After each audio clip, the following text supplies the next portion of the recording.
ঝাল খান, হ্যাপি থাকুন। ঝাল খেলে কিভাবে হ্যাপি থাকা যায় এ নিয়ে পরে কথা বলছি। আমার সামনে যে গাছটি দেখতে পাচ্ছেন, এটা একটা মরিচের গাছ। এর নাম হচ্ছে উরি উরি মরিচ।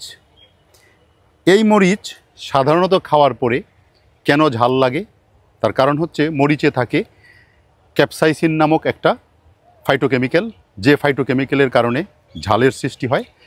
এবং মরিচে থাকা ক্যাপসাইসিন নামক ফাইটোকেমিক্যালটি ব্যথা কমায় এবং এন্ডোরফিন রিলিজ করে। উরি উরি মরিচের আবহাওয়া এবং মাটির গুণাগুণ ভেদে এর স্কোভিল হিট ইউনিট হয় 50,000 থেকে 1 লক্ষ। যে কারণে মরিচ যদি খান আপনারা, এই মরিচ থেকে ক্যাপসাইসিনের পরিমাণ কোনোটাতে কম থাকে, কোনোটাতে বেশি থাকে। এই ক্যাপসাইসিনের কারণেই ঝালের সৃষ্টি হয় এবং আপনার যখন ঝাল লাগে তখন শরীর ঘেমে যায়। কি কারণে ঘেমে যায় আমরা কি সেটা জানি? চলুন একটু এই বৈজ্ঞানিক বিশ্লেষণটা একটু করি। মরিচে থাকা ক্যাপসাইসিন নামক ফাইটোকেমিক্যাল, যা TRPV1 নামক রিসিপ্টরকে উত্তেজিত করে, তখন এই রিসিপ্টরটি শরীরে তাপ ও পুরার অনুভূতির সংকেত মস্তিষ্কে পাঠিয়ে দেয়।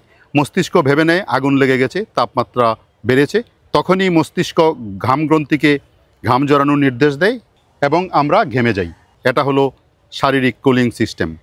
এই যে আমরা মরিচের ক্যাপসাইসিন খাচ্ছি, ক্যাপসাইসিন খাওয়ার পরে এটা থেকে এন্ডোরফিন উৎপন্ন হয়। ক্যাপসাইসিনের জন্য ঝাল অনুভূত হয় এবং পরবর্তীতে শরীরে এটা এন্ডোরফিন উৎপন্ন করে। এন্ডোরফিন হচ্ছে ব্যথানাশক, সুখানুভূতি দেয়। এন্ডোরফিন হচ্ছে একটা হ্যাপি হরমোন, যে হরমোন আপনার শরীরে আপনার মনকে, আপনার মস্তিষ্ককে ঠান্ডা করে এবং আপনাকে সুখানুভূতি দেয়। বিশেষ করে মরিচে থাকা ক্যাপসাইসিনের কারণেই ঝাল অনুভূত হয়। সুতরাং আপনারা যদি পরিমিত পরিমাণ মরিচ খেতে চান, মরিচ খেতে পারেন, তবে আপনি বেশি পরিমাণ খাবেন না। পরিমিত পরিমাণ খেলে আপনার এন্ডোরফিনের পরিমাণ বেড়ে যাবে এবং এন্ডোরফিনের পরিমাণ বাড়লে আপনার সুখানুভূতি সৃষ্টি হবে, সুখ অনুভব করবেন, হ্যাপি হরমোন রিলিজ হবে। এই উরি উরি মরিচটার ভীষণ ঝাল এবং এর ফ্লেভারটা হচ্ছে জাস্ট ঘিয়ের ফ্লেভার, চমৎকার।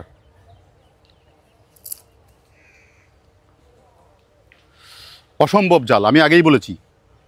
এর স্কোভিল হিট ইউনিট হচ্ছে 50,000 থেকে 1 লক্ষ। সুতরাং বুঝতেই পারছেন ঝালের পরিমাণটা। আমি আর আজকে বেশি ঝাল খাবো না, ঝালে আমার সমস্যা হয়।